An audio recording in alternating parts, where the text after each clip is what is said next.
This is Design30. Welcome to yet another Design30 podcast. This is my podcast where I provide design tools and strategies to improve creativity, innovation, and overall design confidence in just 30 minutes or less. Today, I have some exciting news, actually. We have our first sponsor of the podcast, and that sponsor is Viper Outdoor Tools. And so, full disclosure, I've actually worked on a lot of the designs for Viper Outdoor Tools, and it's been an incredible experience and a ton of fun. But take that into account. I am biased. But yeah, Viper Outdoor Tools is the first sponsor of the podcast. So you can find them at viperoutdoortools.com. You can subscribe to their newsletter on their website. And then you can also find them on Instagram. And that's Viper Outdoor Tools. At Viper Outdoor Tools. And if you follow them there, you will be able to stay up to date on the current product offerings and when new products are released.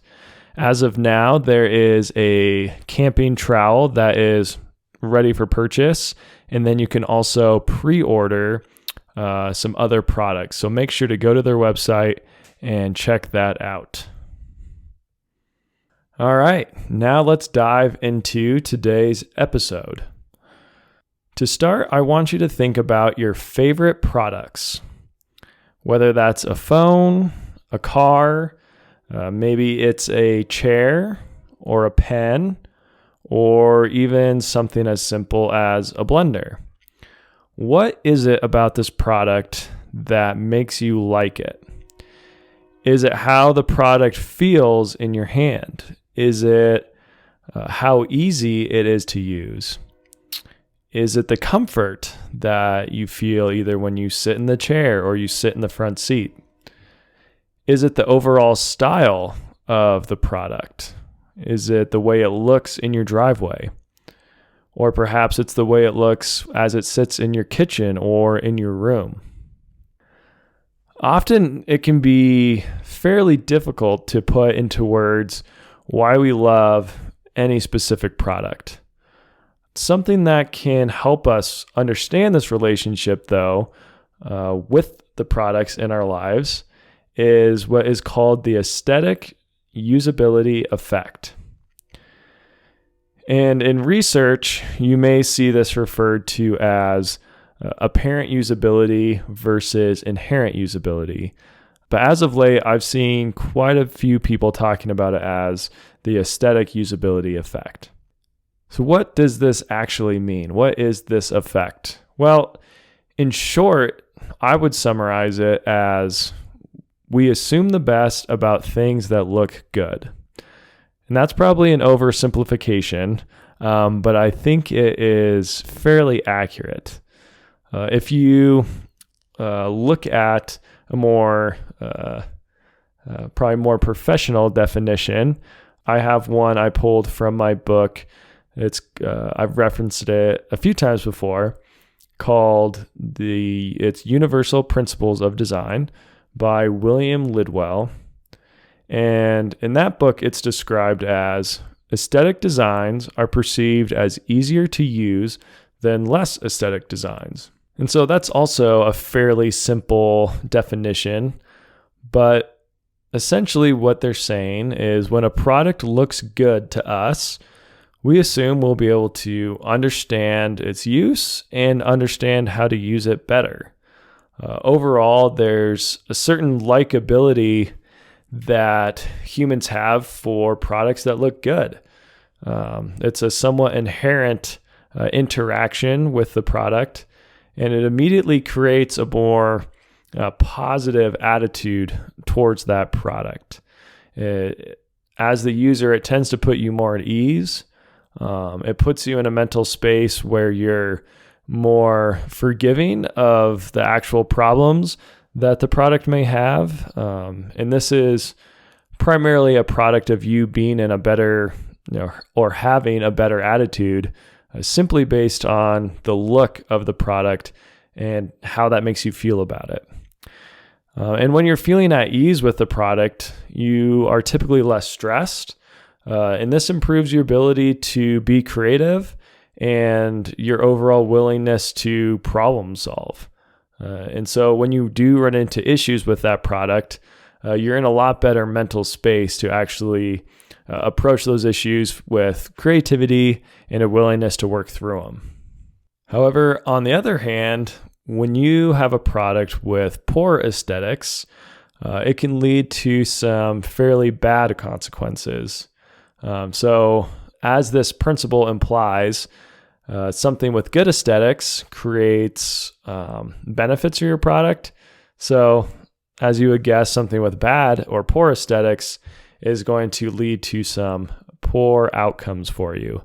And part of that is it's going to create negative emotions, which is going to create a negative attitude from the start when a customer or a user interacts with your product.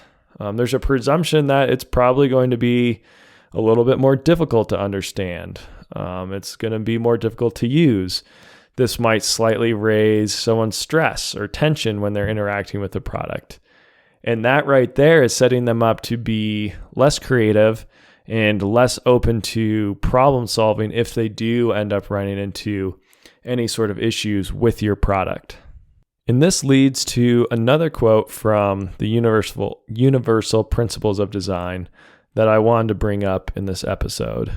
And they say, "It is common for people to name and develop feelings towards designs that have fostered positive attitudes, e.g., naming a car, and rare for people to do the same with designs that we have fostered negative attitudes. Such personal and positive relationships with a design evoke feelings of affection, loyalty, and patience, all significant factors in long-term usability and overall success of a design." So right there, you can see one of the huge benefits of having an aesthetic design is you create an affection between the user and the product, and that leads to some brand loyalty, product loyalty, and then perhaps from that brand loyalty. And then it also sets people up to be more patient with the design. So they're more willing to work through any potential issues that they run into. So a few companies that came to the top of my head when I think about the aesthetic usability effect are companies like, obviously, Tesla. Their cars look incredible, and all of the features on the inside and this giant touchscreen, and it all just has a very slim, sleek, attractive look that it just kind of puts you at ease and makes you assume that this product was well designed, it was well thought out, and therefore more likely to be user-friendly. And it has such a cool spaceship sort of feel. You're willing to work through issues and to actually gain a good understanding of how to use it so you can impress your friends. It's something that you want to be proud of, and honestly, you want to show off. And then also think of companies like Apple. I think we, by now, are all well aware of how awesome the aesthetics of Apple products are and how much detail, obviously, Steve Jobs put into the design of initial Apple products, and how that detail still shows itself in just these beautiful products that we all have in our pockets. And then other companies, Patagonia was another one I thought of. Sonicare toothbrush is just a nice aesthetic, well-designed toothbrush, and it puts you at ease that it was designed with good design principles and with the user in mind. And then there's products like Nike running shoes. I've had personally ugly shoes, and I notice, or at least I seem to notice, every single ache and pain and parts of the shoe that don't quite feel right on different parts of my feet. And I'm kind of overanalyzing. I'm almost looking for a reason not to like the shoes. But then when I have, let's say, a fancy pair of Nikes, I feel great in them for the most part, and I hold on to them for years, even if they hurt my feet. I'm looking for ways to, come up with excuses to keep the shoes because I like the way they look so much. But there is a limit to this. For example, I won't name the brand, I don't think. Well, maybe I will. But so I bought a pair of shoes from a company called Allbirds, and I think they make great products. However, the shoes I bought just had a little bit too soft of a sole that it just didn't work very well with my feet. But I loved the way the shoes looked. They had a great aesthetic about them. So I tried it for a long time to make these shoes work. I came in with a very positive attitude about these shoes. I'd also been told about them from a friend who highly recommended them, and they worked great for his feet. So I gave it was somewhere around 1 to 2 weeks and really wanted these shoes to work. So I worked through all these different pains I thought would go away. I kept giving them the benefit of the doubt. And then eventually it was just too much. So I did end up returning them. All of that to say, just because something does look good, obviously the usability of it and the overall performance is still really important. People aren't going to work through all of the problems and issues of a poorly designed product just because it looks good. Another example that came to my mind on that was I had mentioned earlier already, or just a minute ago, Tesla and how incredible their cars are. And I think we're all well aware of that. But recently, they have been running into some longer lead times. It's been harder to get your vehicle serviced. And things like that, I'm sure they will address. But when things of that nature keep popping up, it does make you as a consumer or as a user, you can start to grow a little bit wary, and you will only put up with so much of that until you move on to another company. So obviously the look draws you in and maybe gets you involved, but you still have to follow that up with a good performing product, good customer service, all of those things that go into the full product life cycle. And that's how you draw people in to initially interact with your product, and then all of your good design principles and user-centered design is what keeps them there long-term, builds loyalty to the product, and overall, or long-term loyalty to your brand. What does, in the end, all of this show? Well, I think it's a pretty simple message in that really is aesthetics matter. You want to put in effort, design time, money into the look of your products because that's going to have a huge impact on the adoption of your product and building brand loyalty, as I just mentioned. It's something that it really shouldn't be overlooked. And as an engineer, sometimes I do tend to, myself and other engineers I've worked with, you get so wrapped up on the functionality of something, you can overlook fairly quickly the aesthetics of it, or at least maybe those come second. Like it could be your mindset that as long as this thing works, people are going to buy it. And that's not always the case. In fact, a lot of the time it's not the case. There's some products out there that work incredibly. They met all of the requirements that were set for them, but they had a look that really didn't draw people in. It wasn't that attractive, and those products can tend to fail fairly often. So a well-designed aesthetic of your product, it sets you up for success. Not only do people initially feel drawn to your product, they give it the benefit of the doubt. They become more attached to it over time. And when they run into issues and problems and things to work through, they will tend to have more patience with those problems. So, once again, going through some simple definitions just to hammer these home. What is the aesthetic usability effect? Well, essentially, it says that aesthetic designs are perceived as easier to use than less aesthetic designs. And then there's my definition, which is we assume the best about things that look good.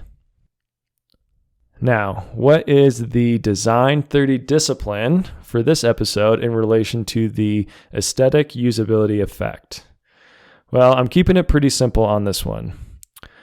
I essentially want you to just identify your top 3 favorite products that you have at home or at your work, and then assess their aesthetics. What do they look like? How do you think these aesthetics have impacted your relationship with that product at first when you bought it, and then your relationship with that product over time? Have you grown to like it more? Have you grown to like it less? And with that, think about what I've discussed here with the aesthetic usability effect, and also do some of your own research into what it is, and then decide if you think this is actually holding true for you with the products that you personally like and that are your favorites from at home and at work. And that will bring this episode to a close. Once again, I want to give a quick shout out to Viper Outdoor Tools, our first sponsor of the podcast. Please go check out their website and their Instagram. I think you're really going to like some of these outdoor tools. Right now, they have some great camping tools that they're starting with. And yeah, I'd love people to go check them out, make a purchase, and then, of course, let us know how it goes and how you like the products. And as always, please feel free to reach out with any questions you may have. Questions for me. So reach out to @learndesign30@gmail.com. Well, just learndesign30@gmail.com. And then for the Instagram, you can find me at learndesign30. Sign up for the Substack and also subscribe to the YouTube channel. So with that, I will officially end this episode. As always, thank you so much for listening.